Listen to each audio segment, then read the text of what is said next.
Hi, everybody. I'm Tanya Marie Dubé, and you are watching the Women's Empowerment Solutions Summit. I'm so happy to introduce you to Kimberly Sherry from kimberlysherry.com. She is an international money energy expert. She's a #1 best-selling author, an inspirational speaker, an energy healer, and a spiritual mentor. Welcome, Kimberly. I'm so happy to have you here today. I'm honored to be here. Thank you. Looking forward to this. Thank you so much. I'm so happy to see your beautiful face. As always, I want to let everybody know that Kimberly is going to be offering her free gift at the end. So please stay through the whole thing so she can tell you how to use her free gift, because you're going to be very happy with it. It's a beautiful set of meditations. Okay, so let's start today with what you do, why you do it, and what has led you to this point in your life. What I do, I help powerful women become even more empowered. So that's why I love that we're, the title of your summit is all about empowering women. And it's something that really excites me, empowering people. I do it through energy work. This is what I've discovered has been the most beneficial for me, and it's what inspires me. And there's a lot of great things that are coming up. This is such a timely topic to talk about, because we've just gone through all of these issues around the Me Too thing. We've just had all these marches all across the United States where women are really banding together. So I think it's just very timely that we're doing what we're doing. Thank you. I think that's amazing. And just like you, there's still an element of personal development and self-worth and confidence training that's always gone into our work. Now there's just this collective, like you said, banding of women that are coming together, and I'm just so proud. I'm just so proud of this time. I feel like it's, the whole thing is just all coming together, right? Yeah. Yeah. Now I wanted to talk a little bit about the adversity that you've been through. Are you comfortable talking about that today, and what led you to this point? Okay. Yeah. So, we're talking about being empowered. And so the healer, I believe, has been given a lot to heal to be able to get to that journey of feeling more empowered. So there were a lot of disempowering things in my life that started at a very young age. From 2.5 to 5, I was sexually abused by my alcoholic father. My mother raised us in a religious cult. She had, our best interest in mind and hope for the best, but she had no idea it would create a lifetime of being raised and programmed through fear, guilt, and shame.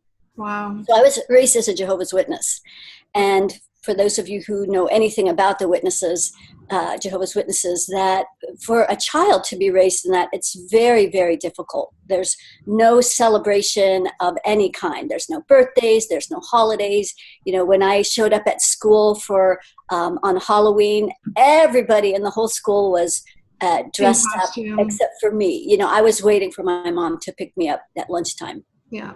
And every year at Christmas, what did you get for Christmas? The same thing every year was nothing. Birthdays were a reminder that I wasn't worth remembering. So a lot of really deep programming just in this religious cult, which was very suppressive, and wasn't able to go to college, married into the religion because that's what you do so you can have sex. They even called masturbation self-abuse. So there's just no fun, no fun at all. Yeah. Their only annual celebration was the celebration of Jesus' death. So, having any kind of joy and celebration, there just wasn't any. And then I married into this religion and didn't know for a while that he had been cheating on me for 23 of the 25 years that we were married. But you had to be able to prove it to the elders. So a lot of disempowering things where, you feel like you don't have a voice, you have no say, and what you say really doesn't matter anyway. Can we talk a little bit about, just really quickly, about the elders? Yeah. You referenced the elders. Now I know what the elders are, because I for a little while I was really into theology, and so I really loved the study of religion from the outside looking in, right? So I did touch a little bit, but people might not know what you mean by elders, and that's a pretty significant part. Yeah. So the elders are those in the congregation who basically decide everything. And those are the people that people will turn you into. Like if they think that you're up to something that's no good, or you went to an R-rated movie, or you're self-abuse. Self-abuse. Well, I have to tell you, my brother was excommunicated for having oral sex with his wife. so Oh, so this is the okay. extent that they are up in your business. Okay. And so, it creates a lot of distrust to other people. Yeah. And then the whole group as an organization creates a great deal of trust on the outside, thinking that everybody on the outside is being run by Satan and they're all up to no good and they're just out to get you.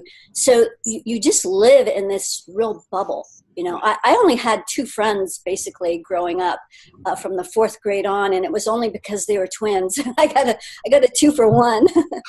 But yeah, so that it's just really a challenging way to grow up, and then once I started raising my two children in that religion, I got to the point where I cannot do this to my kids. Wow. So how long had you been in it by the time you left? I was 38 when I became suicidal. Actually, I became suicidal when I was 33, Mm-hmm. but I left when I was 38. So there's, that whole story will go in my book. But Yeah. What a but story you've had. That's incredible. That's absolutely amazing that you overcame that. yeah, I know people who are Jehovah's Witnesses, and I know how difficult it is for them to get out or to even have yeah, a mind of their own. That's just right. there. Yeah. Yeah, they're all really good people. They're just sincerely misguided, and all that programming creates that fear that keeps you there, so Yeah. that you're afraid to move on. You're afraid to be under the control of Satan. You're afraid to step out of that boundary that they've Yeah. created. So I think cult is a really good word for that. It's a it lot of is. programming and a lot of brainwashing. Yeah, fear, Yeah. guilt, and shame. Yeah, for Fear, guilt, sure. and shame. So now you're 38 years old and you leave and you've got your two children with you and Mm-hmm. start on this journey for this work. Yes, well, not quite. Well, there were a few things that helped led me out. So one is I became suicidal, but instead of doing that, I got mad. Instead, I got very angry, which Mhm. was a better place than being depressed and Mhm. feeling dead already. So I got angry, which is kind of like a next level up from being depressed. But that was the fuel that I needed to help lead me to making decisions and choices that were going to get me out. Right. In addition to making the steps to get out of this relationship, which was also very emotionally abusive and controlling. So I made steps to do both of those things. Mhm. And there's a few things that helped me to, uh, you know, process all this stuff. So one, when you lead the Jehovah's Witnesses, at least at the time, there wasn't Facebook, there wasn't all these ways to connect. Mhm. So I created a support group for ex-Jehovah's Witnesses, and I ran that with another therapist for several years. Then she went off and raised a family and so forth. But I ran that group every month for 9 years. And Wow. so every time I told my story, it kind of took some of the charge off of it. Mhm. And then also there's that tremendous amount of satisfaction of being really able to help people. Instead of all those years of knocking on doors trying to save people, here I was doing this support group where people told me on many occasions that I had saved their life. So Wow. I knew, what that was like to feel so in such despair, thinking there's no options. Hopeless, Yes. despair. You feel like Yeah. someone's going to come for you. Yeah. Right. Yeah.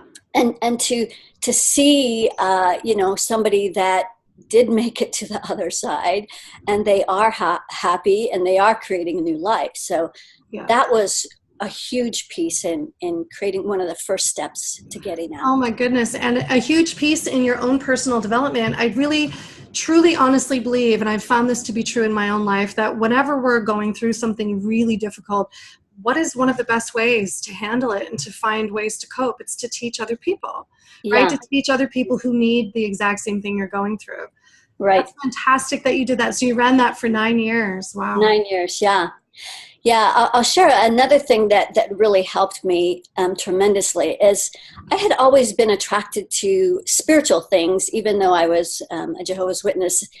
I didn't pursue them, but they always had my interest. Like I was always interested in the spiritual realm and psychic stuff. But of course, that was completely off limits. So that was one of the first things that I did when I was starting to, move on my way out, was to start exploring that.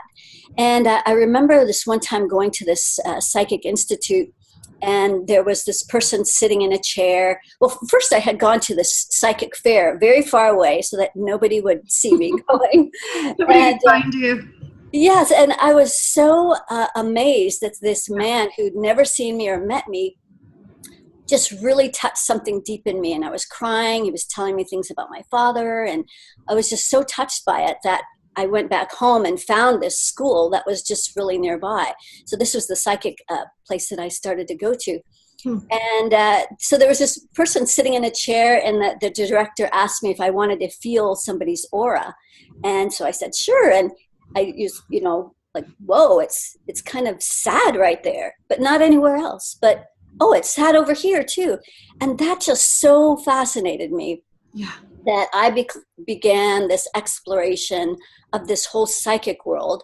I went to this psychic institute every week. So this is like my cult in reverse.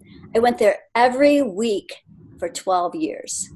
Wow. And so every time somebody sat in front of me in line to get their reading or clearing or whatever, they became a mirror so that I could see the places in me that wanted to heal. Wow. And so that was a huge way of deprogramming so much of this, stuff that I had been taught that wasn't true.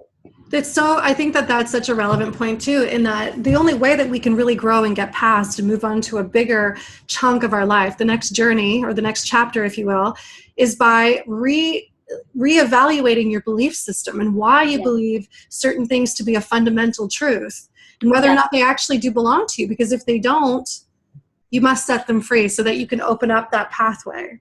Yeah, the truth will set you free. And it's so ironic that the Jehovah's Witnesses use that because they think they have the truth. And so that was a huge part when I left, is that everything I had been taught to believe, I had to decide, is this true? Is this my truth? Is it real? Is it serving me? And I was surprised to find that there were some things that were useful. There were some things that were helpful, like forgiveness and kindness, and things like that were a lot of really good things. And even things like I had to give presentations every few months. And this was as a very young child. And I learned how to give a whole presentation from a little 3x5 index card, for 6 minutes. And so, now I think, wow, that's helped me to be a speaker. So yeah, there you go. There's always something. Yeah. At first I couldn't see the benefits. I was just so angry. I felt like my whole life had been robbed and I'd wasted so much time. Yeah. But that's really done, is just made me realize how precious time is, and not to waste time, and to really focus on what's a priority, and making the best use of your time. Oh my gosh. You know what? When you just said that, pieces of my life because I've shared them with you, and some of the viewers watching today have never heard my story before. But really quickly, we're on the topic of adversity and feeling really angry. I grew up in the foster care system. I was in 7 homes by the time I was 2 years old. Yeah. I lived in the 8th foster home for 8 years until I was 10. And then I became a street kid at 12 and lived on the street on and off for 6 years, just trying to get myself through school. And whose fault was all of that? I was very angry, very angry for a very long time. And I think that once we get ourselves out of, victim mentality, and we start looking to where we can control what we can control, that's where this whole shedding of belief systems comes in, so that you can truly open up the channel to become the woman that you were supposed to be. Right. Exactly. Which is what the summit is all about. Right. Powering through all of these adversities, I believe they're all for a reason. Me too. They're gifts. It's They are. all a gift, and it's hard to see that when you're going through it. I would have thrown a book at someone if they would have said that to me when I was going through it. This is a Yeah. gift. This is Yeah. the hardest moment of my life. What do you mean this Yeah. is a gift, right? It's, And it it was really is. miserable. You Yeah. can't tell me this misery is there's any good here. I'm not seeing it. But then you walk through the fire and you come out on the other end and you're this changed version of yourself, because you're always becoming the person that you're supposed to be, right? Yes, So yes. always. Yeah. Well, I have And a it just set. keeps getting better. It keeps getting better. Yeah, that's a good thing. That's amazing. I love that. I have a set of questions now that I'm going to be asking every expert, including yourself, because I want the perspective and the mindset shift for people to see, now knowing what you've been through and what you've, gone through and how you've built your business. I want people to understand that it really is a matter of perspective, and it really is a matter of how you look at your situation. So well, you've been through it and I've been through it, and we've come through on the other end, and there's a reason for that. There's a set of reasons for that, right? Right. Okay, so are you ready? Go ahead. Shoot. Okay. Okay, so my first question for you is, what inspires you? What inspires me? I would say seeing and helping, especially women who have a powerful message, helping them step into their power. Mm-hmm. There's no greater satisfaction than helping, be that way shower, be that beacon of light to show women what's possible. And there's nothing more that inspires me than that, and seeing them make these massive shifts, seeing them change their life, seeing them get out of the misery and the struggle and feeling exhausted, and just, and then blossoming into more of themselves. There's no greater satisfaction. Yeah, there's nothing greater than that, right? I love that too. When you finally cross over that threshold and you get it and you can shed it all so that you can step into the future version of you. Right. I love that you just said that. That's a great answer. Mm-hmm. Okay, so my next question for you is, in your opinion, how do we live an awakened life? One of the things that I've discovered is that being awakened is a lot different than what people have thought it was. So, I've followed Dr. David Hawkins for many years. He wrote the book Power versus Force. Mm-hmm. And in that book, he created this scale of human consciousness. Mm-hmm. And his scale went to 1,000, and the 1,000 mark was the enlightened mark. So about from 750 up to 1,000 was in the enlightened range. Okay. So I used that scale for about 4 years, and he thought there's a couple things in his book that were completely not true. Of course, he calibrated every chapter in his book, and the highest calibration of any chapter was only 890. So if it were complete truth, it would have been at 1,000. Okay. So why he didn't go back and, because he measured everything, why he didn't go back and change the things that weren't quite truth, maybe he didn't know what was the other option, and he certainly wasn't a healer. So a couple of things that he taught that were not true was that only the most enlightened people can get to 1,000. There's, I'll tell you in a second what's happened with the scale. And then the other thing that he said is that you can't change your vibration by more than a few points in a lifetime. So that's completely not true. Yes. So after using this scale for 4 years, I was measuring everything. I had gone to the Amazon jungle. I went there 3 times, but the first time I went, I used the scale to measure things. And that's how I decided to even go. It had a really high vibration. Mm-hmm. Well, by the end, since it's 4 years later, by the end of my 3rd visit to the Amazon jungle, I broke through that scale. And I came out and I started measuring things that were beyond the scale. First was 250,000, which was supposed to be this tree, this phosphorescent tree in the Amazon that was said to be a myth. But it was found, and so these people are taking care of this tree. But anyway, the person said this has the highest vibration of all the plant medicines in the jungle. And I thought, whoa, I wonder how high that is. And so I measured, and it was 2,500. Wow. And then little by little, the scale kept going up and up and up. And eventually I got to 150,000 before breaking through to infinity. And then it was like, whoa, this is a little wobbly out here. So I came back. Yeah, so this is his scale, his way of measuring an awakened life. Okay. Yes, exactly. So if you're enlightened, so this is what your original question was about being enlightened. So when he, so I came back down to, and then acclimated, and then I went to 250,000 before breaking through to infinity. And that's where the scale has remained for the last couple of years. Okay. So now I don't consider myself an enlightened person, you know. Would you consider yourself to be an awakened person? I would say very awakened, very aware, very conscious, 360 degrees around me. Okay. But the whole enlightened thing, you know, I think that at least I always thought if you're enlightened, you'd probably be able to walk through walls and walk on water. And, you know, that's certainly not happening. Yeah. But I do have a great awareness about things that most, or a lot of people, I'll say most, don't have. Okay. In fact, I can even, one of my gifts is being able to measure vibrational frequencies. So I hope that was a long answer to your question about being enlightened. Well, that was interesting. And I love that you gave reference to the book so people can look up what this scale means and how to use it in their own lives. Because I have a feeling that's going to be really interesting. It's new information for me. I would love to learn more. Yeah. So my question to you is, how do we live an awakened life? So in your opinion, to be awakened means to be awake, aware, conscious. 360 degrees around you, yourself and your body. You know, one of the things that a lot of people, so I'll say that the more awake and aware you are, the more you're filling your body with yourself. And that creates greater awareness of what's going on in here. You know, our body is like a tuning fork.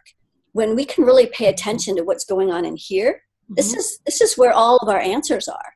Yeah. And, you know, that's why so many people are always going on the outside looking for answers, is because they're not full and filled up in their own bodies. Or tuned into the idea that they can find the answers within themselves. Yes. Exactly. We've learned to distrust our bodies. You know, we've given our bodies over to science and doctors, and they know more than we do. And, you know, not to trust this thing. It could throw you off, you know. Oh, which is so bad. I hate that it's turned that way, where people are constantly looking to the outside for fulfillment, because that's not where we find it. Yes. Right. Yes. And even, you know, a lot of spiritual people who meditate and so forth, they often are leaving their bodies to get to this place that feels really good, you know.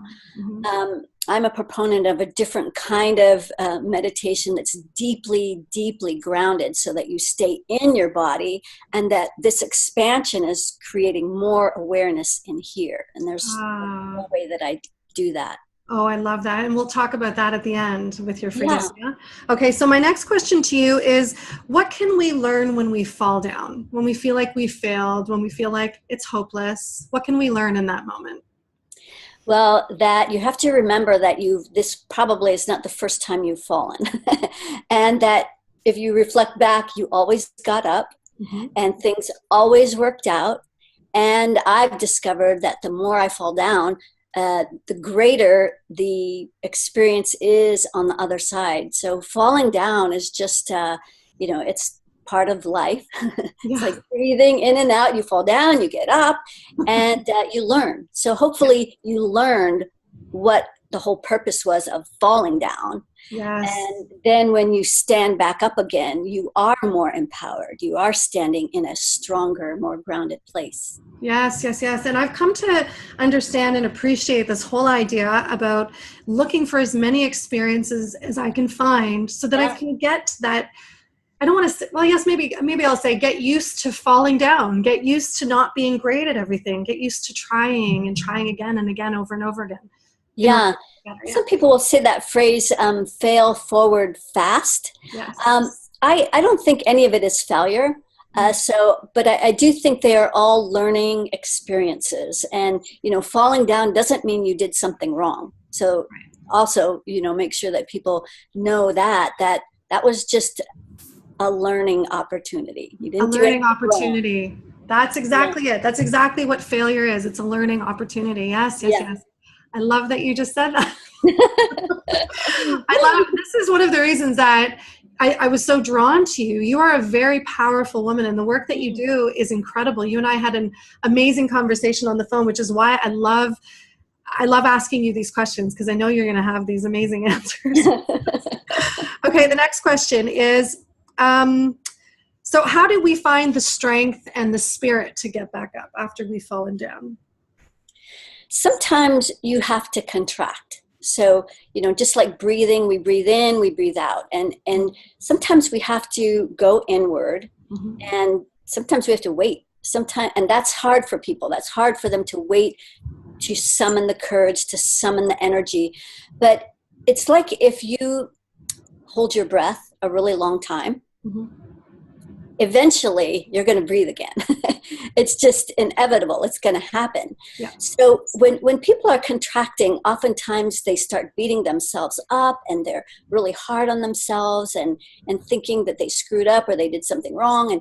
And I use it as just an opportunity to realize that what's happening is energetically you're recollecting yourself, you're realigning, you're summoning up new energy. It's kind of like in winter, when everything starts to go dormant and it goes in, it's collecting all the energy it needs so that in the springtime, it can just really start to come out in a really good way. And we're recording this in the winter, and this is a really important time for people to start thinking about what they're going to do in the spring. How can they collect and regroup and sharpen their saw? The fishermen repair their nets when it's downtime, so that when they go out again, then they can really benefit from all this coming inward. Yes. Yeah. I love that answer. Okay, my next question for you, I love this question, and I think you're going to have a great answer for it too, is what is the most difficult decision you've had to make to pursue your destiny? Well, there's been several. I would say that one of the hardest ones was leaving the Jehovah's Witnesses, because that was my entire world. Yeah. Those were what I thought were my friends. And so when you leave, you're completely cut off. All of the people that you called your friends can never speak to you again. Even my own mother has cut me off. And so that was really painful. So that, remind me of your question again. I'm sorry. That's okay. What is the most difficult decision you've had to make to pursue your destiny? Yeah. So I would say that was probably the most difficult, but then, leaving an abusive, challenging relationship, that was also very hard. And then, sometimes you have to take steps, when for those of you who may or may not know my story, at one point I had to file for bankruptcy. And I had to use my father's money to start this retail store. I didn't have to. I wanted to. It seemed like a great way to save my body, because I had been working as a massage therapist.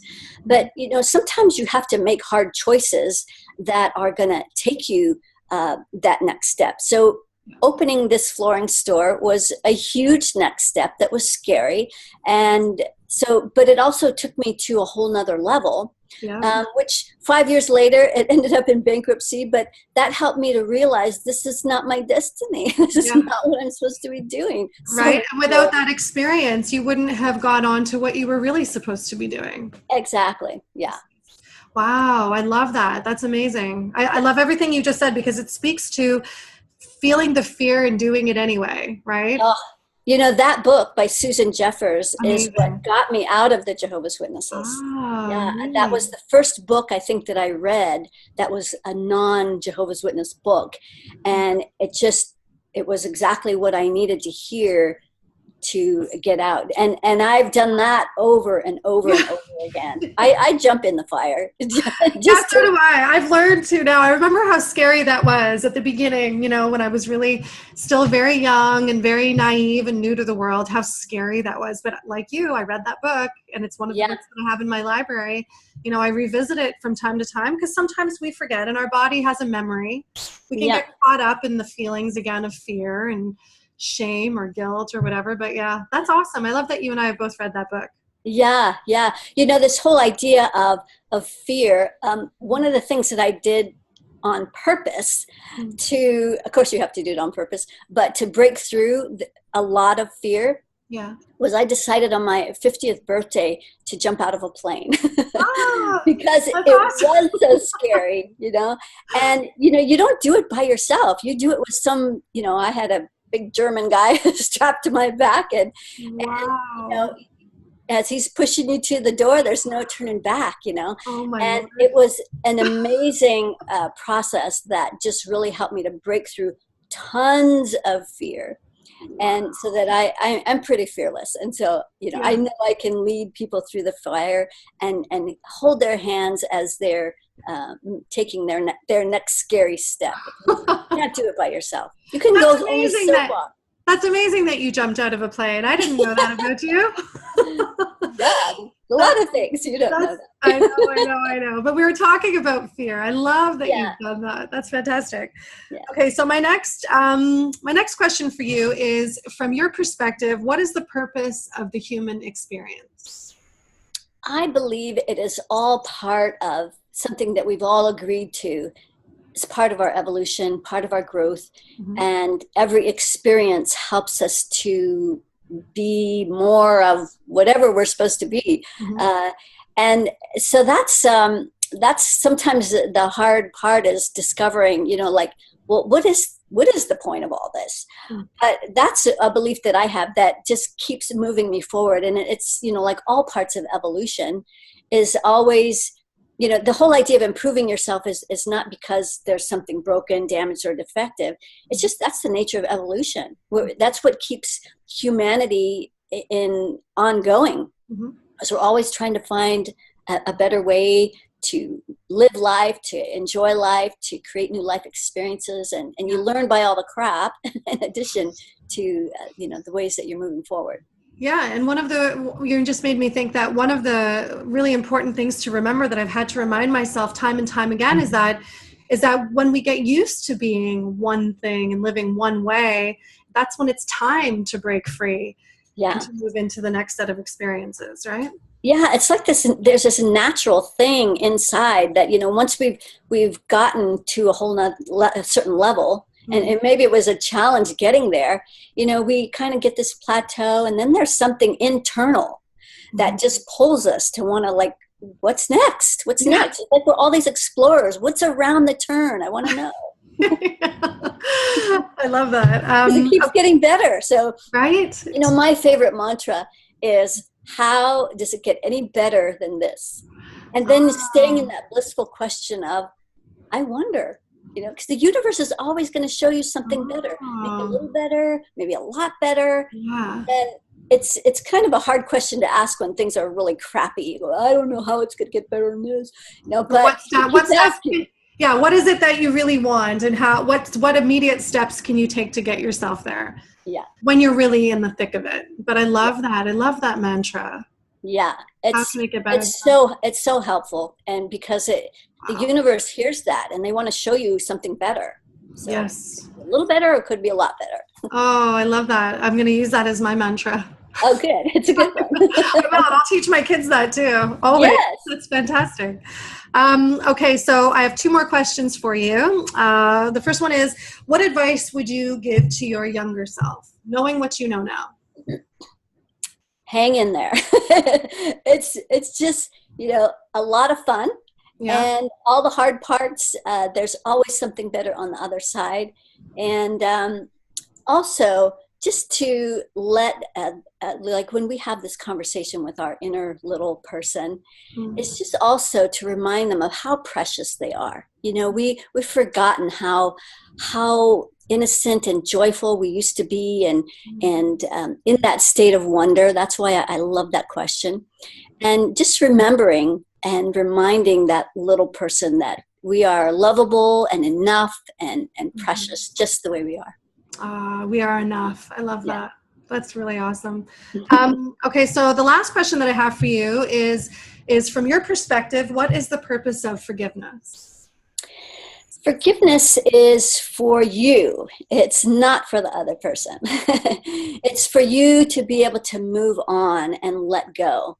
You know, because when we're holding on to all these anchors, this is what holds us back. Mm-hmm.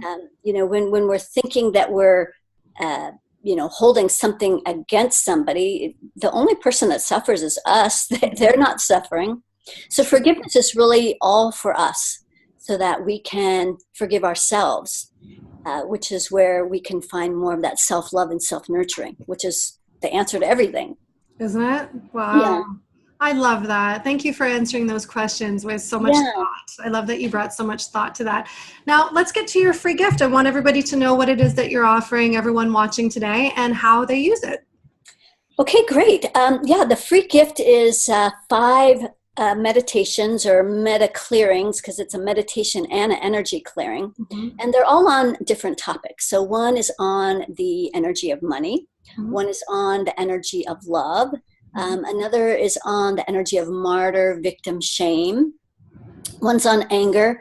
And then the last one is one that I did for, I live up in Sonoma, so there were all those fires. And so that was one that was included for people who were really struggling with that.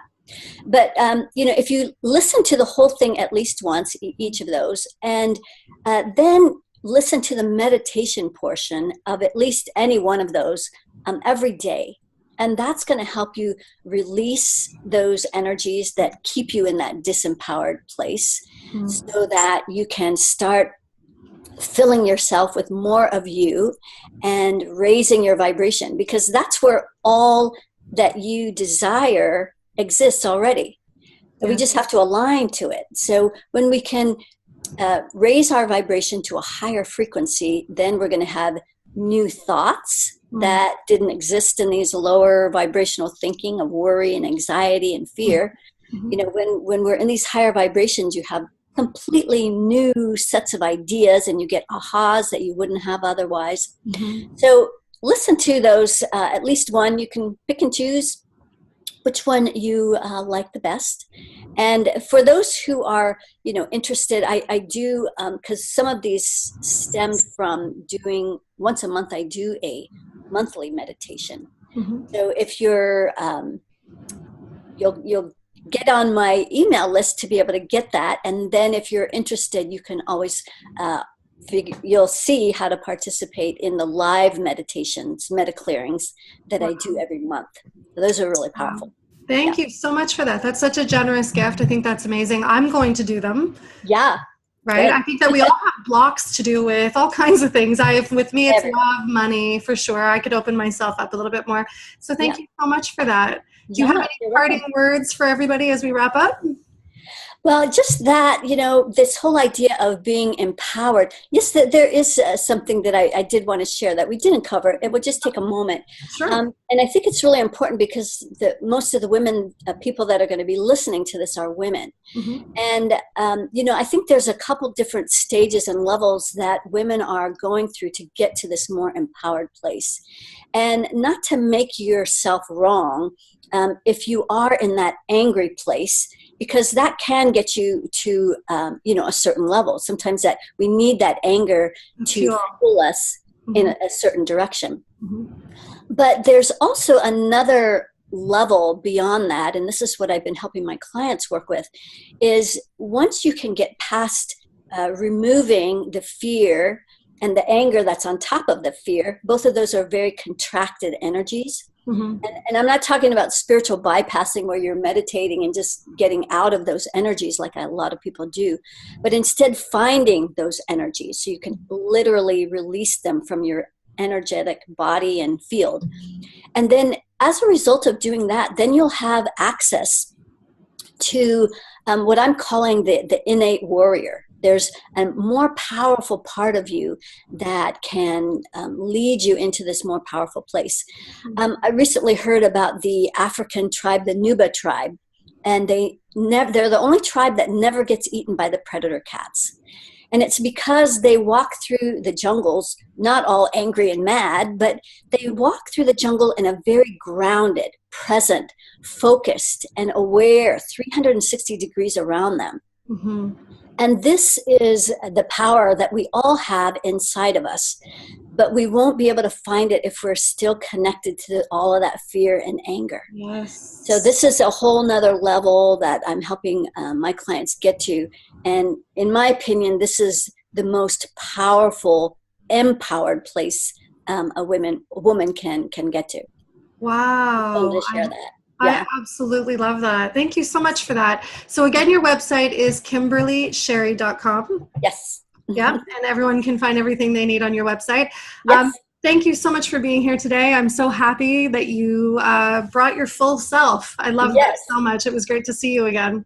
Yeah, thank you. I was such an honor. So my pleasure. Wonderful. Thank you to everybody who's watching. As usual, Kimberly and I would love to know what you think. So please respond to this email and let us know, what part of this interview resonated with you, what you loved about it, what you think you can use in your life going forward. And thank you so much for being here at the Women's Empowerment Solutions Summit, where you can learn how to boldly live the life you want, overcome your fears, and become the woman that you were born to be. Thank you so much, everybody. See you soon. Namaste.